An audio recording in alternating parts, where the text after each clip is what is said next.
Hola, antes de empezar el video quiero contarte que en la descripción tenés un link para que puedas obtener el material de estudio y otro link para un formulario donde puedes contestar las preguntas y también escribir tus dudas con tu correo para que te contestemos. Ahora sí, vamos al estudio.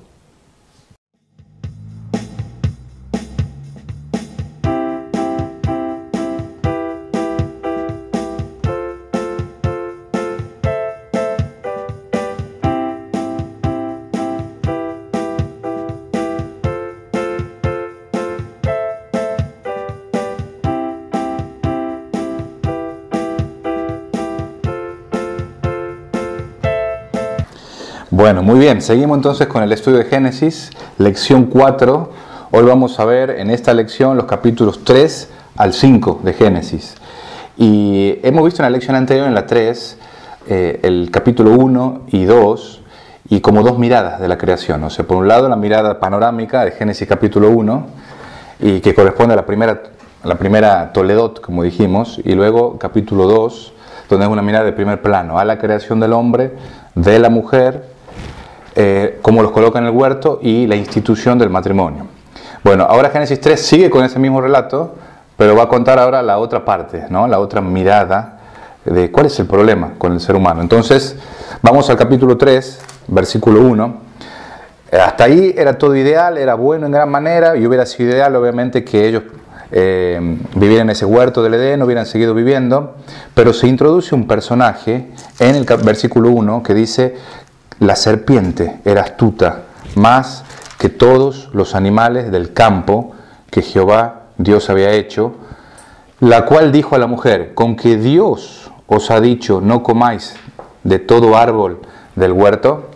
Entonces el hombre estaba ahí en íntima comunión con Dios, con poco esfuerzo de su parte, tenía que cuidar el Edén, pero tenía todo lo que necesitaba para vivir. Y de repente se presenta esta serpiente donde la Biblia claramente lo identifica con el diablo. Dice, por ejemplo, Apocalipsis 12:9, que fue lanzado fuera el gran dragón, la serpiente antigua, que se llama diablo, o sea, mentiroso, y Satanás, adversario, el cual engaña al mundo entero. Entonces, el diablo y Satanás es la serpiente antigua acá, es un espíritu maligno, ¿sí?, que se presenta en forma de serpiente. Y él sabía que no podía destruir al hombre, a no ser por la seducción y el engaño. Entonces comienza con esto, ¿no? Es decir, tergiversa, exagera las cosas, y eso manifiesta el carácter que él tiene. Entonces le pregunta a la mujer: ¿con que Dios ha dicho que no comáis de todo árbol? Y la mujer le responde a la serpiente: del fruto de los árboles del huerto podemos comer, pero del fruto del árbol que está en el medio del huerto, dijo Dios, no comeréis de él, ni le tocaréis para que no muráis. Y es interesante el diálogo que se da en el contexto porque parece que la mujer estaba cerca del árbol, ¿no? Porque inmediatamente que es engañada, la mujer toma de ese árbol. Entonces aprovecha la ocasión el enemigo y en forma de serpiente entabla un diálogo y tergiversa las cosas. La mujer contesta correctamente, ¿sí? Pero acá viene una contradicción de parte de la serpiente en el versículo 4. La serpiente dijo a la mujer: no moriréis, sino que sabe Dios que el día que comáis de él serán abiertos vuestros ojos y seréis como Dios, sabiendo el bien y el mal. Entonces fíjense la estrategia satánica, ¿no? Primero contradice a Dios: no moriréis. Dios había dicho: ustedes van a morir. Y luego comienza acusándolo a Dios de sentirse intimidado por el hombre y la mujer. Sabe Dios que el día que ustedes coman van a ser como Él. Lo que quería hacer Satanás es que desobedezcan a Dios. Y para eso obviamente emplea el método que siempre emplea. Es decir, acá hay un modelo para nosotros de cómo Él engaña. Estos son, digamos, los engaños. Pone en duda lo que Dios dice. Primer punto. En segundo lugar, niega que haya peligros de la desobediencia a Dios. Y en tercer lugar, sugiere muchas ventajas de la desobediencia a Dios. Bueno, esos son los lugares comunes que él sigue usando aún en el día de hoy. Es más, esta tentación que produce el enemigo tiene una afrenta tremenda contra Dios. Ustedes saben que a lo largo del Antiguo Testamento hay dos características sobresalientes del Dios que se revela en la Biblia. Por un lado es el poder que Él tiene. Él es todopoderoso. Y esto nos habla de la trascendencia de Dios. Y por otro lado, la bondad de Dios, su misericordia. Y esto nos habla de la inmanencia, un Dios cercano. Bueno, acá lo que está haciendo Satanás de una manera muy astuta, por un lado está reprochando el poder de Dios. Y le dice, Dios tiene miedo de ustedes, que coman ese árbol. Y en segundo lugar, obviamente, el reproche de la bondad. Él no quiere que ustedes sean felices. Él no quiere que ustedes sean plenos. Y este es el engaño que Satanás aún sigue usando. Bueno, ¿a quién debería creer a la mujer? ¿A Dios o a la serpiente? Lo cierto es que terminó creyéndole a la serpiente, y dice muy interesante, el versículo 6, vio la mujer que el árbol era bueno para comer, que era agradable a los ojos, árbol codiciable para alcanzar la sabiduría. En primer lugar vio, en segundo lugar tomó de su fruto, y en tercer lugar comió. Y dio también a su marido, el cual comió así como ella. Así que ahí está el proceso, ¿no? Primero vio, y eso es lo que nos pasa a nosotros, muchos pecados nos entran a través de los ojos. Luego lo tomó, fue la propia iniciativa de ella, no fue Satanás el que le dio, sino fue la mujer. O sea, lo que hace Satanás tienta, pero somos nosotros los que tomamos la decisión. Él no puede forzar o forzarnos a decidir. Y obviamente finalmente comió. Quizá cuando lo miró no intentaba tomarlo, quizá cuando lo tomó no pretendía comerlo, pero así es el proceso del pecado. De hecho, Santiago lo compara con la concepción de un bebé. Santiago 4, 14 y 15 dice que cuando uno es tentado, o cada uno es tentado cuando de su propia concupiscencia es atraído y seducido. Entonces la concupiscencia, después que ha concebido, da a luz el pecado, y el pecado, siendo consumado, da a luz la muerte. Por eso hay que destruir la maldad en el germen, porque una vez que inició, este proceso ya es inevitable. Y dice que luego de que la mujer tomó, le dio al hombre. Esta fue la segunda víctima del engaño. O sea, la primera fue la mujer, y acá está siendo el hombre. Y hay situaciones donde no conviene ser generoso. Por ejemplo, cuando uno está enfermo, no está bueno compartir la enfermedad con otros. Bueno, lo mismo también con el pecado. Pero vemos aquí la condición humana y algo que se repite en nuestras vidas, y es que el pecado es muy contagioso. Entonces, una vez que la mujer tomó, se lo dio al hombre. Estaba leyendo este pasaje y me llamaba la atención porque decía Dios, el día que de él comieren, ustedes van a morir. Y la mujer comió y no se murió. Entonces Adán tomó y comió y no se murió. O al menos ellos creyeron ellos, ¿no? Sin embargo, dice la Biblia que le fueron abiertos los ojos de ambos, conocieron que estaban desnudos, y entonces se cosieron hojas de higueras y se hicieron delantales. Luego el versículo 8 dice que oyeron la voz de Jehová que se paseaba en el huerto al aire del día, y el hombre y su mujer se escondieron de la presencia de Jehová Dios entre los árboles del huerto. Hay un sentido enorme de culpabilidad ahí, y hay justamente el tema de los ojos que se abren. No se trata de los ojos del cuerpo, sino de la conciencia. Su corazón los hirió por lo que habían hecho. Vieron la felicidad de la que habían caído, la miseria en que se habían precipitado, vieron en sus miembros una ley que hace guerra contra la ley en su mente. Y entonces empiezan las consecuencias del pecado, que es lo que vamos a ver ahora. ¿Está bien? Es interesante cuando hablamos de las consecuencias del pecado, porque Satanás dice, cuando ustedes coman, van a ser abiertos sus ojos. Y realmente fue así. Pero esa apertura de ojos no fue para lo que Satanás prometía, sino para vergüenza y pesar. Y así funciona el pecado, y obviamente produce el daño que produce. Lo primero y más evidente es que pierden la comunión con Dios. Esa relación, entonces, lo que hacen es esconderse de Dios. Y a partir de entonces la humanidad viene escondiéndose de su Creador. Cuando Dios dijo, van a morir, si bien el proceso de muerte física comienza con la caída, es la muerte espiritual la que se produce ahí. Y entonces, cuando oyeron la voz de Dios, se escondieron, porque le tenían miedo a Dios. Dice Romanos 6:23 que la paga del pecado es la muerte. Y cuando habla de muerte ahí, es muerte espiritual, es la pérdida de la comunión con Dios. Y eso fue lo más triste, incluso que la muerte física. Sin embargo, en el versículo 9 dice que Dios lo llamó al hombre y le dijo, ¿dónde estás tú? Dios busca al hombre, o sea, Dios sabe lo que está pasando y Él está buscando al hombre. Y y desde ahí hay una búsqueda de Dios para con nosotros los hombres. Bueno, dice que Adán le dijo, versículo 10, oí tu voz en el huerto y tuve miedo porque estaba desnudo y me escondí. Y Dios le dijo, ¿quién te enseñó que estabas desnudo? ¿Has comido del árbol del que yo mandé no comieses? Y el hombre respondió, la mujer que me diste por compañera me dio del árbol y yo comí. Es decir, hay una aceptación del pecado, pero también una excusa sobre el pecado. Entonces, él dice, yo sí lo comí al fruto, pero porque fue la mujer. Le echa la culpa a la mujer e indirectamente a Dios también. Dice, la mujer que vos me diste.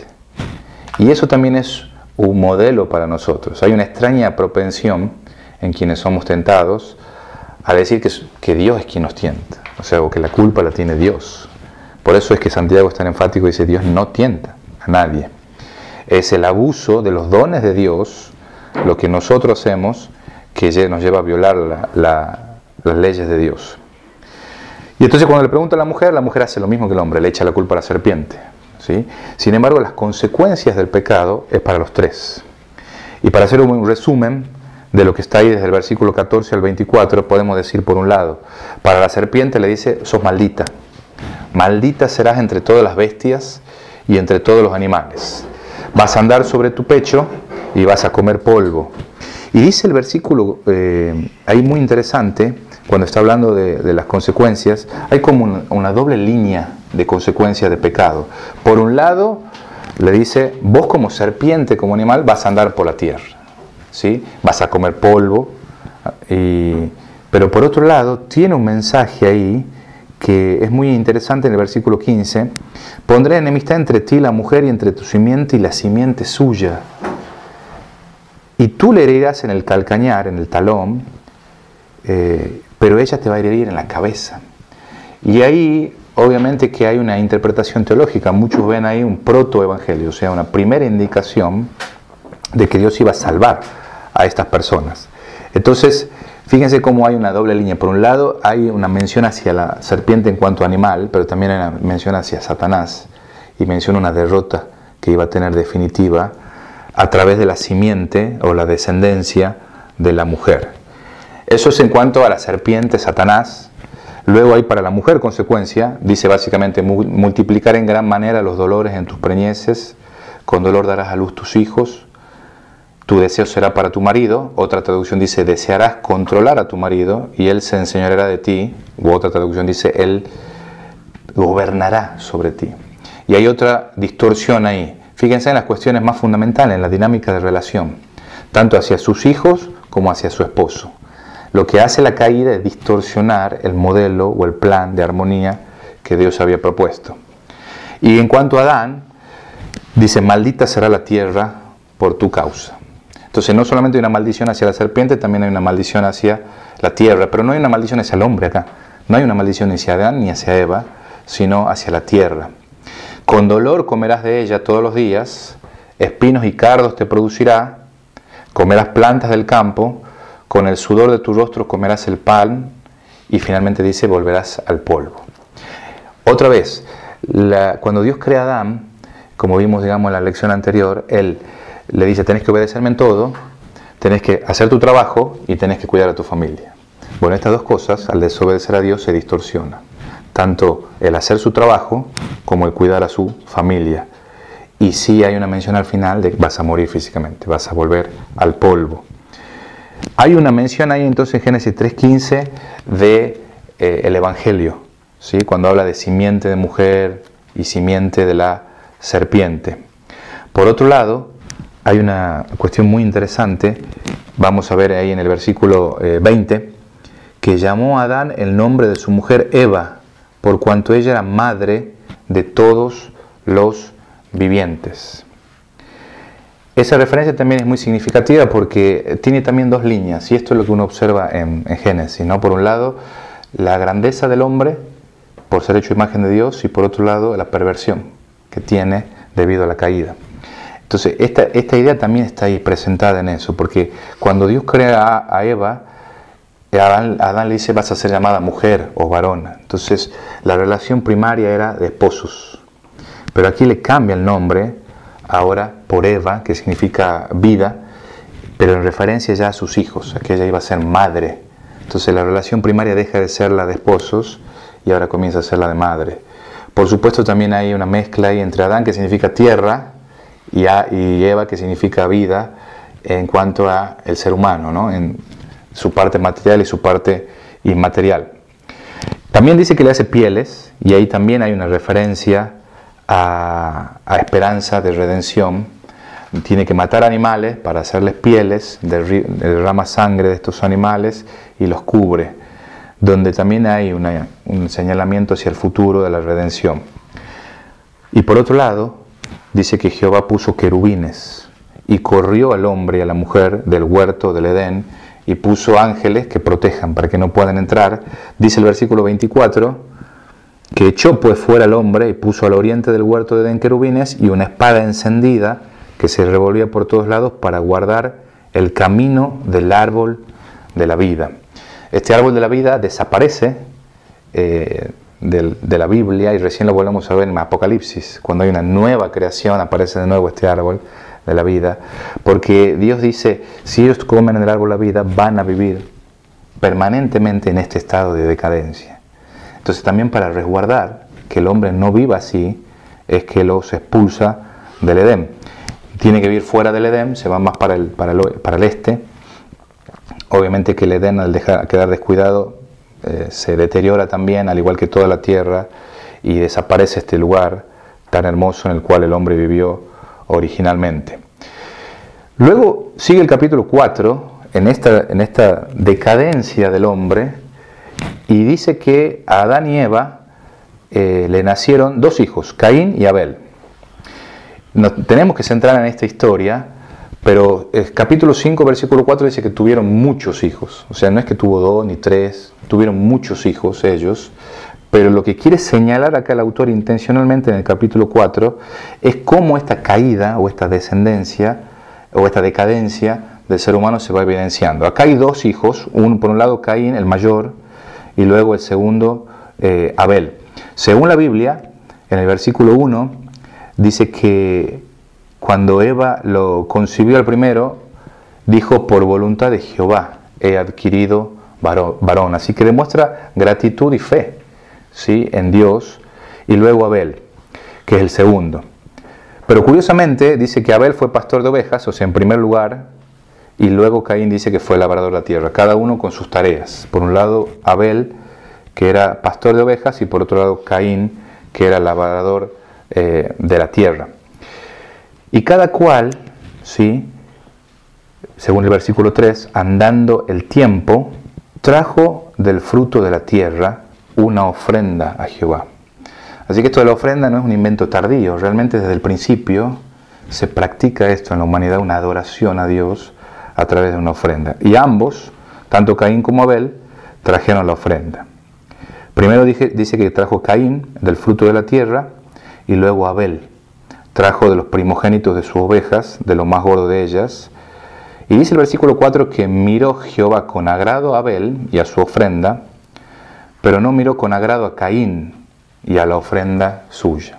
No sabemos por qué, no dice el contexto, pero hay algo muy digno de notar ahí cuando vamos a analizar estas ofrendas. Aunque no dice el contexto, ¿por qué fue rechazada la ofrenda de Caín o por qué Dios no la miró con agrado y sí la de Abel?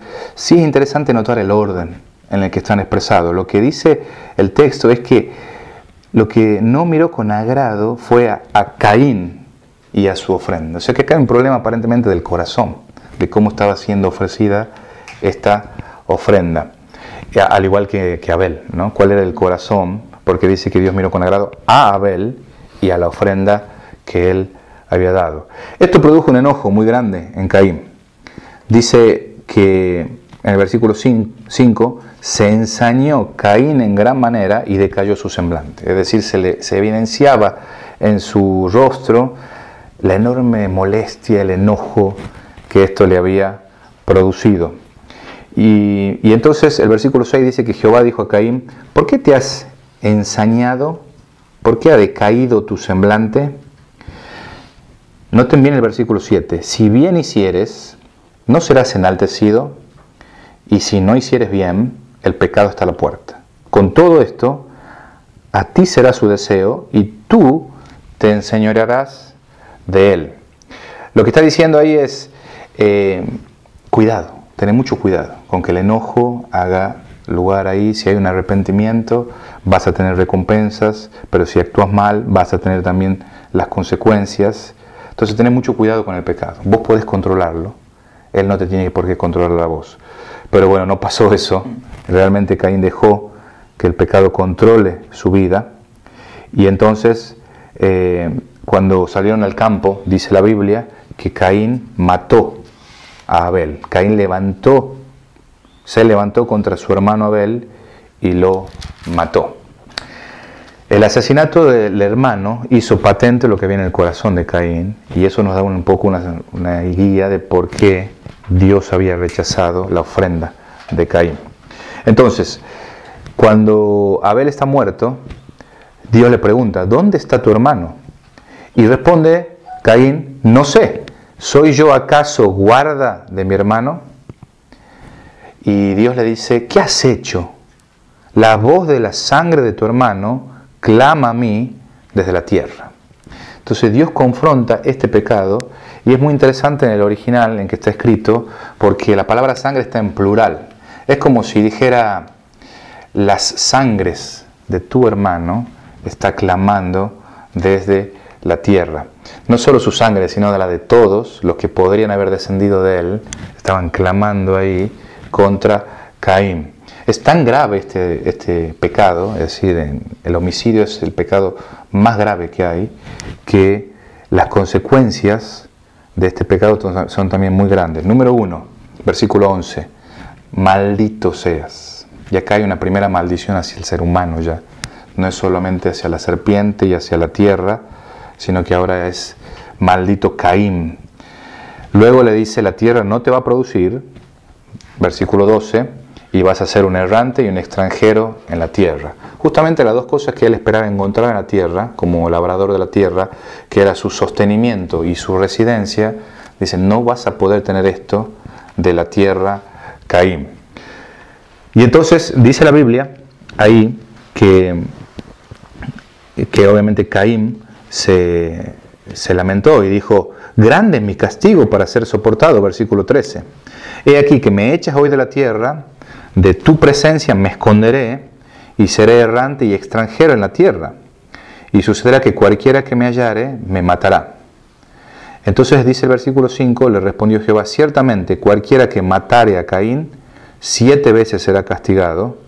Y Jehová puso una señal en Caín para que no lo matase cualquiera que le hallare. Aún dentro, digamos, de la depravación hay esperanza siempre, ¿no? Y estas son las notas mezcladas que uno encuentra en Génesis. Hay belleza en medio de las cenizas. Inclusive en este personaje, que es Caín, que hizo lo que hizo, aún así es cuidada su vida, es protegida a través de una señal que no sabemos qué es, pero, dice Dios, no se lo puede tocar a Caín.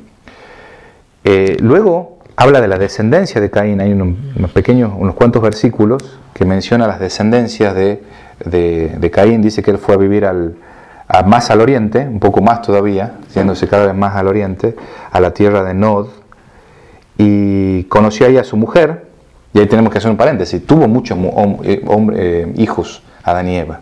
Entonces, no hay ningún problema. Fue uno de sus descendientes con los que Caín tuvo sus hijos, una de sus descendientes, de Adán y Eva, y tenemos ahí a Enoc. Y luego tenemos la descendencia de Enoc llegando hasta Lamec. Y en Lamec hay otra nota ahí, otra vez de decadencia. Por un lado tiene 2 esposas, o 2 mujeres, y por otro lado se vanagloria de su espíritu vengativo. Él dice, si 7 veces va a ser vengado Caín, Lamec, en verdad, 70 veces 7 lo será. Entonces vemos ahí cómo se introduce la bigamia por un lado al mundo y también se vanagloria del espíritu vengativo. Y esta decadencia sigue en la descendencia de Caín. Aún así, en medio de eso, otra vez, hay ciertas notas, ¿no?, de grandeza del hombre hecho a la imagen de Dios. Por ejemplo, varios descendientes de Caín dice que eran personas muy diestras, ¿no? Hicieron su contribución en bellas artes, en artes manuales, como se menciona en ese lugar. ¿Ven eso? ¿Ven ese patrón? Por un lado, la grandeza del hombre hecho a la imagen de Dios, y por el otro lado, su perversión por ser un ser caído. Luego en el versículo 25 habla de Set, y acá Set es donde se concentra la historia, porque obviamente hay una historia de salvación ahí. Entonces no es que solamente tuvo Caín, Abel y Set, tuvo muchos hijos e hijas, pero a través de Set es donde sigue la línea de la salvación. Entonces a través de la línea de Set es donde Dios comienza a través del relato a perfilar la historia de salvación. Por otro lado, Caín, no sabemos ya qué es lo que sucede, pero sí sabemos de la descendencia de Set.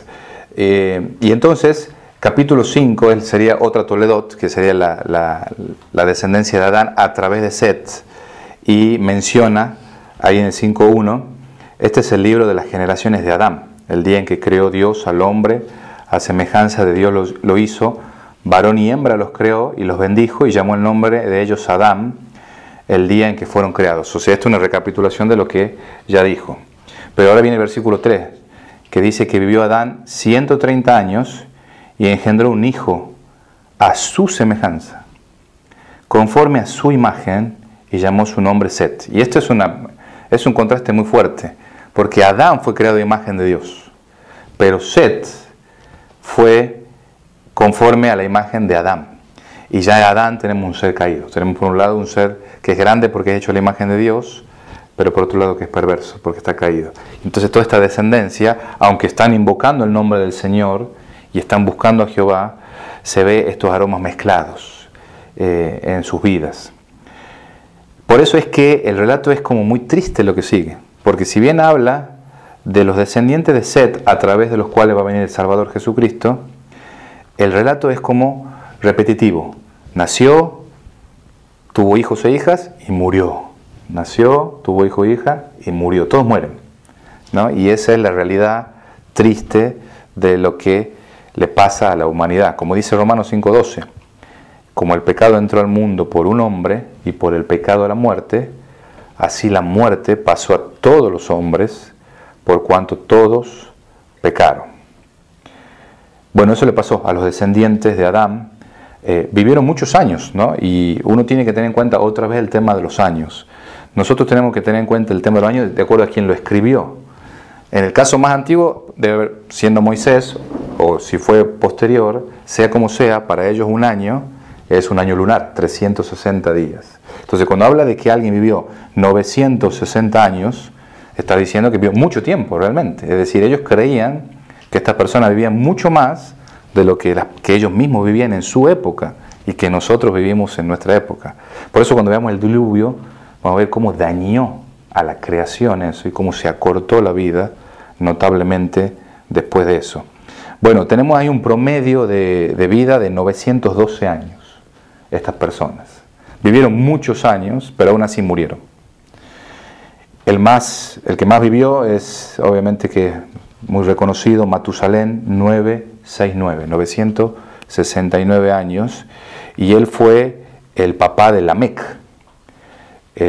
Y muy interesante las observaciones, porque dice que Lamec vivió 182 años y engendró un hijo que llamó su nombre Noé, diciendo: este nos aliviará de nuestras obras y del trabajo de nuestras manos, a causa de la tierra que Jehová maldijo.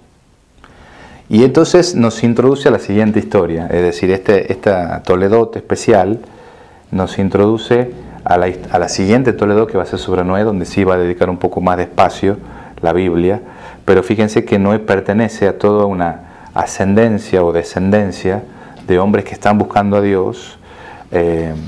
Uno de ellos notable, que menciona aquí entre toda esta historia triste de nació, tuvo hijos e hijos y murió, hay uno ahí en el medio, y es muy fuerte la historia, porque dice que esta persona no murió. Y entonces vale la pena rescatarlo, ¿no? Ahí cuando habla de que no murió.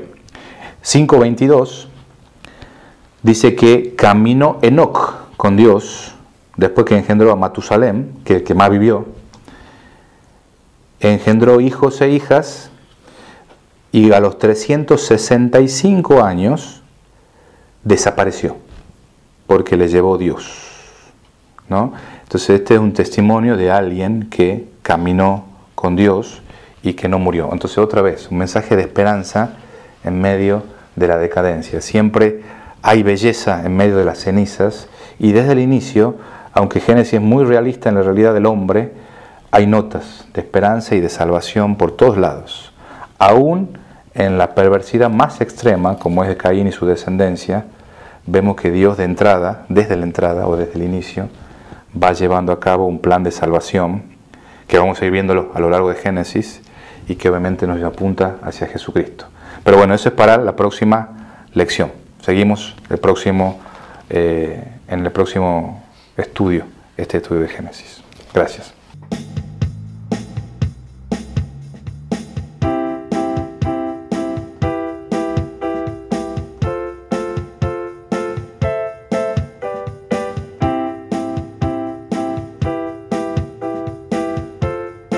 Gracias por llegar hasta el final de este video. Oro y espero que sea de utilidad para su vida.